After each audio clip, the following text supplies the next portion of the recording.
Okay now. You are most welcome in this grammar class of our Samarth coaching classes. And friends, today also, from the bottom of my heart, I would like to ask you, how are you friends? I mean to say, are you alright? I am 100% sure. You are extremely fit, fine and healthy. Why? You know? Because I am continuously praying for your good health, hygiene and prosperity. Therefore, I am sure God will bless you good health and hygiene. Okay friends, now come to the point. Which is the point today? Today's point is how to convert an interrogative sentence of simple past into passive voice. Because in earlier periods we have seen simple present, continuous present, perfect present and perfect continuous present of interrogative sentence. Yes friends, let's come to the point. Which point? Let's explain in Marathi. मित्रांनो आता मराठीत बघूया. आज आपल्याला काय बघायचंय? Simple past tense चं प्रश्नार्थक वाक्य कशा प्रकारे पॅसिव्ह व्हॉइस मध्ये केलं जातं. कारण की आतापर्यंत आपण काय केलेलं आहे? Simple present, continuous present, perfect present आणि परफेक्ट कंटिन्यूअस प्रेझेंट यांचं प्रश्नार्थक वाक्य कशा प्रकारे पॅसिव्ह केलं जातं हे आपण आतापर्यंत बघितलेलं आहे. आणि आज आपल्याला सिंपल पास्ट टेन्स कशा प्रकारे पॅसिव्ह करतात ते बघायचे. मित्रांनो बघा बोर्डाकडे, उघडा डोळे, बघा बोर्डाकडे, व्हाईट बोर्डाकडे. मी या ठिकाणी स्ट्रक्चर लिहिलेले आहे. शेडी कुठे गेली? या ठिकाणी स्ट्रक्चर आहे बघा. ऍक्टिव्ह अँड पॅसिव्ह व्हॉइस बघा ऑफ इंट्रोगेटिव्ह सेंटेन्स, प्रश्नार्थक वाक्याचे पॅसिव्ह व्हॉइस. कशाचं? Simple past tense. Simple past tense. तर सिंपल पास्ट टेन्स या ठिकाणी बघा तुम्हाला मी येस नो टाइपच्या प्रश्नाचं स्ट्रक्चर अगोदर लिहून दिलं. काय आहे की ऍक्टिव्ह व्हॉइस बघा, डीड प्लस सब्जेक्ट प्लस हे महत्त्वाचं असतं की सिंपल पास्ट टेन्सच्या प्रश्नार्थक आणि नकारार्थी वाक्यात कधी बी व्हर्बचं किती रूप आलेलं असतं? पहिलं रूप आलेलं असतं. त्याच्यानंतर बघा ऑब्जेक्ट आले आणि शेवटी क्वेश्चन मार्क. हा आहे येस नो टाइपचा प्रश्न. आता बघा या ठिकाणी दिलेलं वाक्य जे आहे ते डीड आले, सब्जेक्ट म्हणून काय आलेला आहे? यू आले, वर्बचं पहिलं रूप काय आले? चूज आले आणि या ठिकाणी ऑब्जेक्ट म्हणून काय आले असं म्हणला तर काय आलेले? द लीडर बघा. आणि हे जे येस्टरडे आहे ना, हे काय मग? हे आहे ऍडवर्ब. हे आपण अगोदर मी बघितलेले. आता याला पॅसिव्ह करायचं आहे. याला पॅसिव्ह करायचंय तर बघा कसं करायचं पॅसिव्ह. याचं सूत्र दिलं नाही का? या सूत्राकडे बघा. सुरुवात कशाने करायची आहे? वॉज किंवा वेअर ने. आता तुम्ही म्हणाल की वॉज कधी घ्यायचं आणि वेअर कधी घ्यायचं? बरोबर आहे. तुम्हाला माहितच आहे की सिंग्युलर असेल तर काय येत असतं? वॉज. आणि प्लुरल म्हणजे अनेक वचन असेल तर काय येत असतं? वेअर. हे काय का? हे काय अवघड नाही. याच्या अगोदरच्या काळात आपण बघितलेले एक वचन असलं की वॉज आणि वचन वेअर. या ठिकाणी आता कर्मचं वचन बघायचं असतं आपल्याला. कर्म काय आले? The leader. द लीडर म्हणा एक वचनीचं. म्हणून बघायचं आपल्याला सुरुवात कशाने करायला लागेल? वॉज. ठेवलं हे वॉज वेअर पैकी वॉजच का घेतलं कळलं का? कारण की इथं ऑब्जेक्ट एक वचनी आले म्हणून इथं वॉज घेतला. अनेक वचनी आलं असेल तर वेअर. आला ठेवायचं ऑब्जेक्ट. इथलं ऑब्जेक्ट उचला. हे काय आले? The leader. द लीडर उचला. LEADER leader. सॉरी द आले. The leader. इकडे आलं. हे बघा झालं ऑब्जेक्ट. आता ठेवायचं पीपी. कशाचं पीपी? इथं आलेल्या क्रियापदाचं चूज आले. चूज चे तीन रूप माहिती का तुम्हाला? चूज, चोज आणि चोजन. बघा चोजन, CHOSEN चोजन. आणि त्याच्यापुढे बायला बाय आणि त्याच्यापुढे सब्जेक्ट काय आला होता? यू आला होता. यूला यू आणि हे येस्टरडे जसं तसं आणि क्वेश्चन मार्क. हे झालं पॅसिव्ह. झालं लक्षात आलं का? इकडे बघा हे वॉज वेअर काय घेतलं? वॉज. ऑब्जेक्ट म्हणून काय येतं? The leader. त्याच्यापुढे पीपी म्हणून काय घेतलं? चोजन. कशामुळे? कारण की इथं पहिलं रूप आलं चूज, त्याचं तिसरं रूप काय होतं? चोजन. त्याच्यापुढे बायला बाय. त्याच्यापुढे सब्जेक्ट यू आला तर यूचा बदल यूज असतो. आणि हे येस्टरडे असं चिवलं. क्वेश्चन मार्क काढायचं नाही बाळांना कधीही. या ऍक्टिव्ह आणि पॅसिव्ह प्रश्नार्थक वाक्याच्या ऍक्टिव्ह आणि पॅसिव्ह व्हॉइस मध्ये प्रश्नार्थक चिन्ह निघून जात नाही. डायरेक्ट इनडायरेक्ट मध्ये जात असतं. काही जण काय करतात की बाळांनो हे आपल्याला स्वरूप बदलावं लागतं. काय म्हणून काय करतात? प्रश्नार्थक चिन्ह काढून टाकतात. तसं जमत नाही. तर आता बघा. आता हे WH चं वाक्य समजून पटकन बघा. WH बघा WH चं structure. WH word plus did plus subject plus वर्बचं पहिलं रूप प्लस ऑब्जेक्ट. या ठिकाणी दिलेले वाक्य आहे. काय दिलंय? व्हाय. आणि did ला did, सब्जेक्ट म्हणून काय आलेला आहे ही, आणि वरचं पहिलं काय आले लिव्ह, आणि ऑब्जेक्ट म्हणून या ठिकाणी आलेला आहे द स्कूल. बघा मग आपल्याला हे WH चा वर्ड कसा घ्यायचा, काय आलेला आहे WH चा वर्ड, वाय आलेला, वाय, हे व्हायला वाय. आता आपल्याला काय करायचं, ह्या सूत्रात बघा वॉज किंवा वेल पे घ्यायचे कशानुसार, कर्माच्या वचनानुसार. कर्म एक वचनी आले द स्कूल, म्हणून या ठिकाणी सुद्धा काही वॉजची कशामुळे वॉज आलं, कारण की द स्कूल एक वचनी आले. त्याच्या पुढे आता ठेवायचे ऑब्जेक्ट, ऑब्जेक्ट काय आलेलं इथं द स्कूल. इथपर्यंत आलं हे ऑब्जेक्ट बघा ठेवलं. आता ठेवायचे पीपी, पीपी कशाचं, LEAV, लिव्ह या क्रियापदाचं पीपी, LEFT, लेफ्ट. आजकाल हा शब्द खूप व्हॉट्सअप युजर्स जे असतात त्यांच्याकडे असतात की तुम्ही लेफ्ट झाले म्हणजे लिव्हचं तिसरं रूप आणि दुसरं लेफ्ट असतं, बाळा लक्षात ठेवा. LEAV लिव्ह म्हणजे सोडणे किंवा सोडून जाणे, LEFT लेफ्ट आणि LEFT लेफ्ट असे तिन्ही रूप आहेत त्याचे. नीट लिहितो आणखी इथे तेव्हा. ठीक पर्यंत आलं. आता त्याच्या पुढे बायला बाय, आणि त्याच्या पुढे सब्जेक्ट काय आलं इथं ही, हिचा बदल ही, आणि हे झालं पॅसिव्ह वाक्य. कसं झालं या सूत्रानुसार बघा, डब्ल्यू शब्द काय आला वाय, वायला वाय, वॉज जोडे पे काय घेतलं वॉज, कारण की स्कूल हे ऑब्जेक्ट किती वचनी आलं होतं, एक वचनी म्हणून वॉज. त्याच्या पुढे ऑब्जेक्टला ऑब्जेक्ट, त्याच्या पुढे पीपी कशाचं, लिव्हचं पीपी काय झालं लेफ्ट, आणि त्याच्या पुढे बायला बाय, त्याच्या पुढे सब्जेक्ट, इथं सब्जेक्ट काय आला ही, हिचा बदल हिम. आता हुच एक वाक्य बघा, तुम्हाला काल मी सांगितलं होतं मी की ज्या वेळेला वाक्यामध्ये काय येत असतं, हु येत असतं, त्या वेळेला प्रश्नार्थक वाक्यात हुचं काय करतात, बाय हुन करतात. आणि ज्या वेळेला वाक्यामध्ये व्हाट येत असतं त्यावेळेला ऑब्जेक्ट म्हणून काय घेत असतात, व्हाटला व्हाटच घेत असतात. ते लक्षात राहिले का नाही, मी दरवेळेला लिहून देतो कोपऱ्यामध्ये, का ते कोपऱ्यात तसंच राहते, त्याच्याकडे लक्ष जाऊ दे जा, बारीक सारी गोष्टी लक्षात ठेवाव्या लागत असतात बाळांना. तर हे बघा, ज्या वेळेला वाक्यात हु येत असतं डब्ल्यूच त्यावेळेला त्या हुच्या बदल्यात बाय हुन घेतात, आणि ज्या वेळेला वाक्यात व्हाट येत असतं त्या वेळेला त्या वाक्यातलं कर्म व्हाटच असतं. बघा आता हुचं वाक्य करून दाखवतो. हुच्या ऐवजी काय घ्यायचंय, बाय हुन. आता त्याच्या पुढे आपल्याला वॉज किंवा वेळ पैकी काय घ्यावं लागेल, वॉज. त्याच्या पुढे द गिफ्ट, हे काय आलेले ऑब्जेक्ट आलेले, बाय हुन द गिफ्ट, बाय हुन वॉज द गिफ्ट सेंट, आणि हे येस्टरडे येस्टरडे तशाच तसं, कारण येस्टरडे ऍडव्हर्ब आहे. हे झालं पॅसिव्ह. बघा डब्ल्यूएच वर्ड काय घेतला, हुच्या बदल्यात बाय हुन, वॉज वेल पैकी वॉज, ऑब्जेक्ट म्हणून द गिफ्ट, आणि हे सेंट हे पीपी आहे. बघा हे सेंटचं तिसरं रूप सेंटच असतं, त्याच्यामुळे येस्टरडे. आता हे बघा व्हाटचं वाक्य करून दाखवतो. बघा व्हाटला व्हाट, आता व्हाट हे वचन असतं ग्रेट झाल्यामुळे आपण व्हाटच्या पुढे काय ठेवू वॉज, आणि त्याच्यानंतर पीपी येत असतं ऑब्जेक्ट पुढे. ड्रॉचं तिसरं रूप काय होतं, ड्रॉन, त्याच्या पुढे बायला बाय, आणि सीचा बदल हर. सगळ्यांना येतो ना सीचा बदल, सगळ्यांना माहिती, सीचं हर, हिचं ही, देचं दे, उईचं अस. हे बघा झालं व्हाटचं वाक्य. कळलं का? हे अशा प्रकारे आपण सिंपल पास्ट टेन्स बघितलेलं आहे. आता थर्ड दिवशी तुम्हाला आणखी 2-4 वाक्य देतो इथं, आणि पुन्हा आपल्याला काय करायचंय, पुढचा काळ घ्यायचा. कोणता काळ आहे पुढं सांगा बरं पटकन. सिंपल पास्ट टेन्सच्या पुढे कोणता असतो, हा कंटिन्यूअस पास्ट टेन्स असतो. तर बघा मी इथं पटदिशी तुम्हाला काही वाक्य देणार आहे लिहून, आणि ज्यांना गडबड झाली असं वाटतं तर काय करायचं, स्क्रीनशॉट मारायचा आणि त्याचं नंतर बघायचं व्यवस्थितपणे. तर मी या ठिकाणी तुम्हाला वाक्य देतो.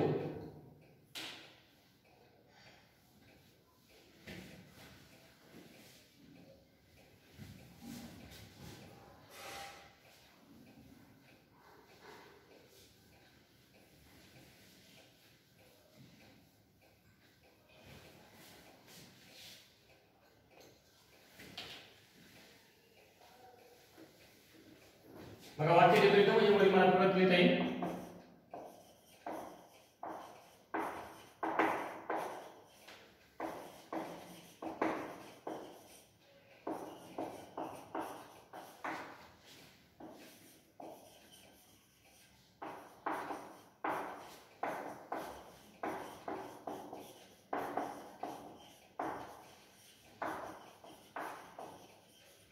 वाचून दाखवू का? हे बघा, where did he put my book, त्याच्यानंतर दुसरं who stole the necklace yesterday, तिसरं what did they bring from the market, question mark. Yes no type देतो. Did she shake it again. पाचवं did they win the cricket match. Cricket शब्द नीट घेतो. हा, हे 5 वाक्य तुम्हाला करण्यासाठी आणि आता मी परत तुम्हाला काय करणार आहे, 6वा टेन्स घेणार आहे. 6वा टेन्स. 6वा टेन्स काय नाव आहे 6व्या टेन्सचं? कंटिन्यूअस. बघा CONTINUOUS continuous past tense.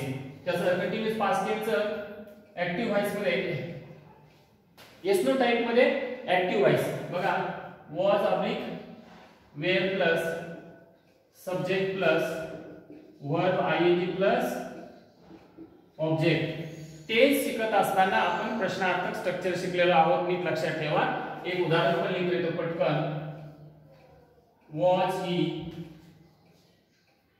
was he reciting the chant.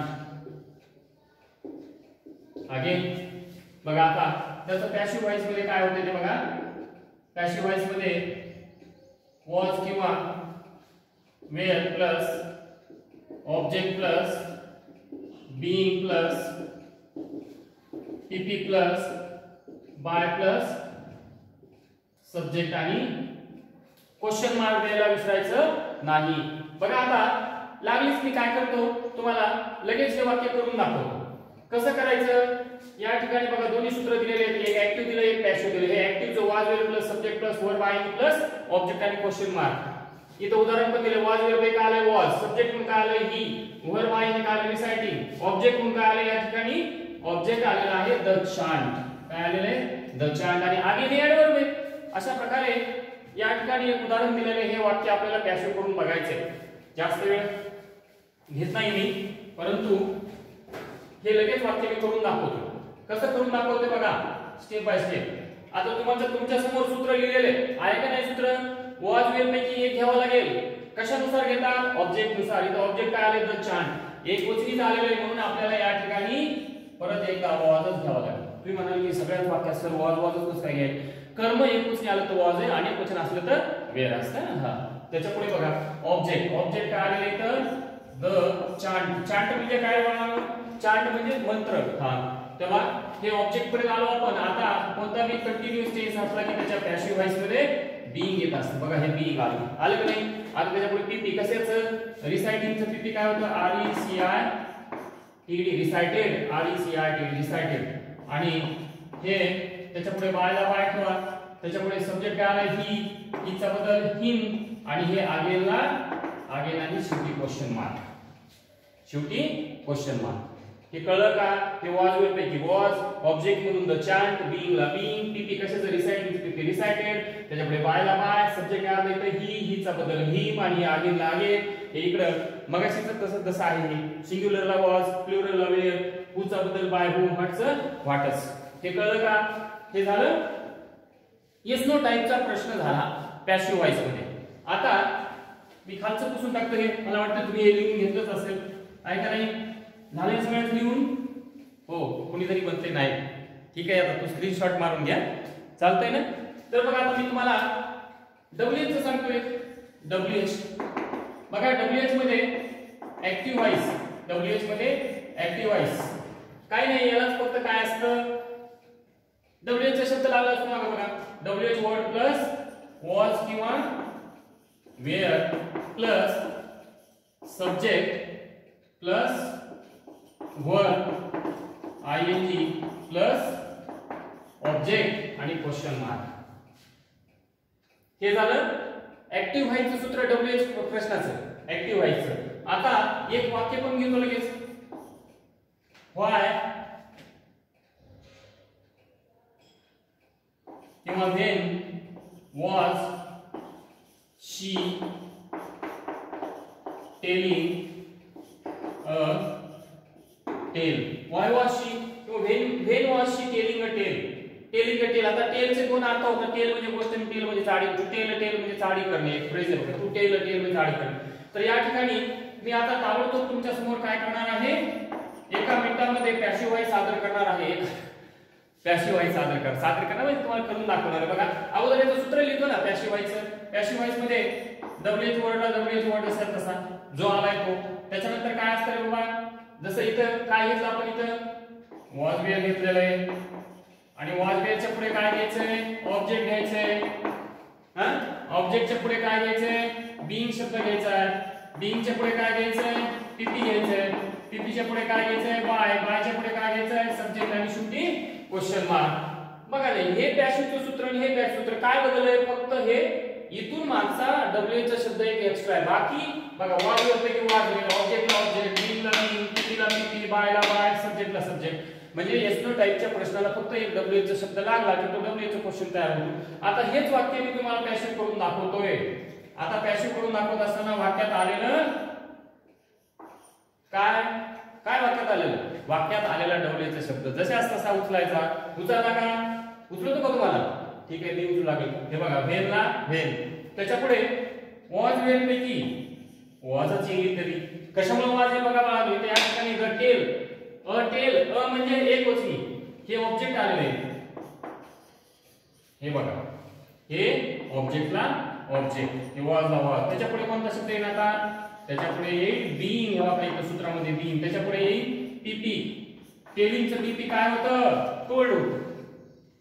Tailed नाही, काही जण टेल्ड करतात, टी डबल एल डी नाही, told, T O L D, told. जसं सेलचं सोल्ड होतं. आता त्याच्या पुढे बघा काय आलेलं आहे, bye.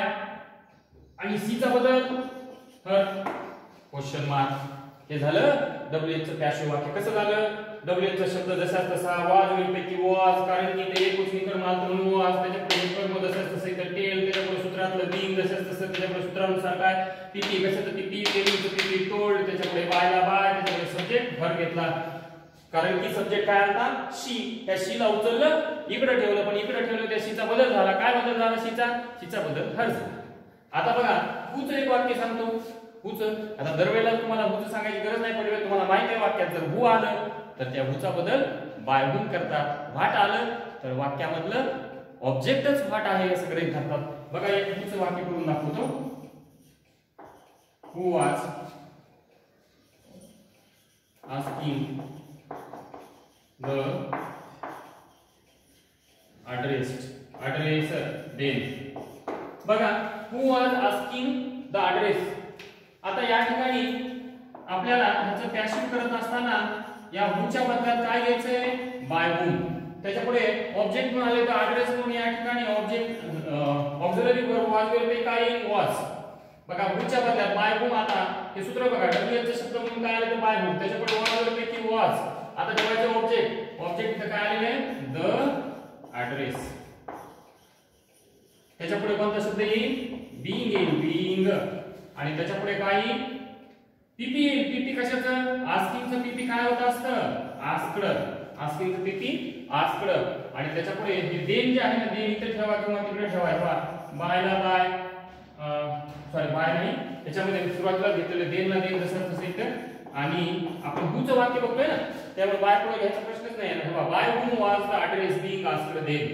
Bye whom was the address being asked by then. हे झालं पॅसिव्ह. कळलं का, हे हुचं वाक्य होतं. हुच्या बदल्यात आपण बाय हुम घेतलं, ते वॉज वेळ पैकी वॉज घेतलं, ऑब्जेक्ट म्हणून द ॲड्रेस घेतलं, बीइंगला बीइंग घेतलं. त्याच्यानंतर आस्किंग या क्रियापदाचं तिसरं रूप आस्क्ड घेतलं, हे देनला देन जसं तसं. आता व्हॉटचं एक वाक्य, व्हॉटचं एक वाक्य बघा. What was he eating last night? बघा what was he eating last night. याचं पॅसिव्ह करत असताना आपल्याला व्हॉटला व्हॉट जसं तसं, वॉजला वॉज, व्हॉट वॉज, बीइंगला बीइंग, तिसरं रूप त्याच्यानंतर पुढं EATEN, eaten, लास्ट नाईट इथे ठेवा. त्याच्या पुढं बायला बाय आणि हिचा बदल हिम. आता हे जे लास्ट नाईट आहे हे पुढे बी ठेवू शकतो, तसं काय नाही, दोन्ही पैकी कुठे बी ठेवा चालतंय. नीट बघा, समजून घ्या. या ठिकाणी समजून घ्या, या ठिकाणी व्हॉटने सुरू झालेलं जे वाक्य असतं त्या वाक्यामध्ये कर्म म्हणून व्हॉटच गृहीत धरावं लागत असतं. म्हणून मी तुम्हाला हे व्हॉटचं वाक्य करून दाखवलेलं आहे. वाक्यामध्ये व्हॉट अर्थ जसं तसं ऑक्झिलरी वर्ब म्हणून वॉज ला वॉज, त्याच्यापुढे सूत्रात बघा काय दिलेले बीइंग दिलेले, त्याच्यापुढे पीपी दिलेले इथं, त्याच्यापुढे लास्टने जसं तसं हे पुढे विचारलं ते जमते, त्यापुढे बाय आणि बायच्या पुढे हिम, हिचा बदल हिम आणि शेवटी क्वेश्चन मार्क. अशा प्रकारे हे आपण 6वा काळ कंटिन्यूअस पास्ट टेन्स संपवलेला आहे. आता याचे काही 4-5 वाक्य तुम्हाला घरी करण्यासाठी देतो. समजायला लागले ना का फास्ट पळायला लागलो मी? जर समजत नसलं तर विचारा मला, मनात शंका ठेवू नका. असं म्हणतात की माणसाने 3 गोष्टीला लाजू नये. त्या कोणत्या 3 गोष्टी ते आपल्या रेग्युलर विद्यार्थ्यांना सगळ्यांना माहिती आहे का नाही? एक पहिलं गोष्ट शिक्षणाला, दुसरं जेवणाला आणि तिसरं कोणतं हे सगळ्यांना माहिती आहे.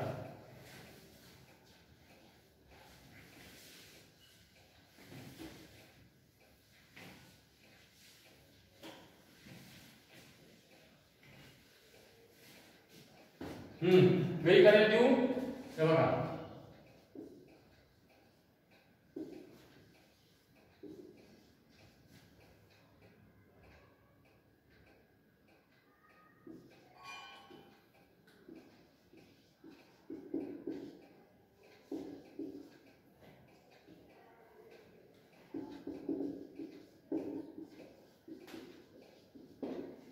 Where was he repairing the car? त्याच्या पुढे was he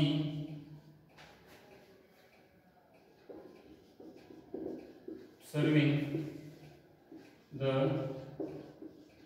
dinner on table? बघा. त्याच्यानंतर why was I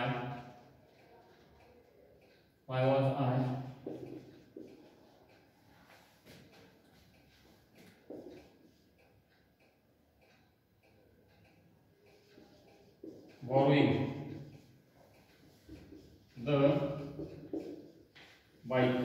Why was I borrowing the bike? त्याच्यानंतर where you tickling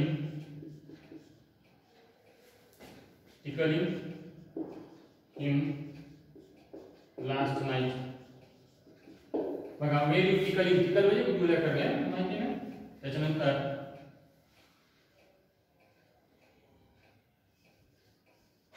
why were they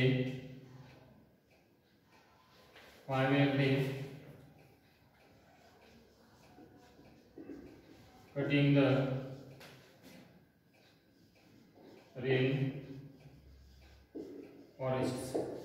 forest yes लागले बघा. ते झाले तुम्हाला घरी करायला दिलेले वाक्य. अशा प्रकारे आज आपण थांबतोय. Okay friends, that's all now. Thank you for watching this video, and the most important thing is that you should take care of yourself and your family. So once again, that's all. Bye bye till then.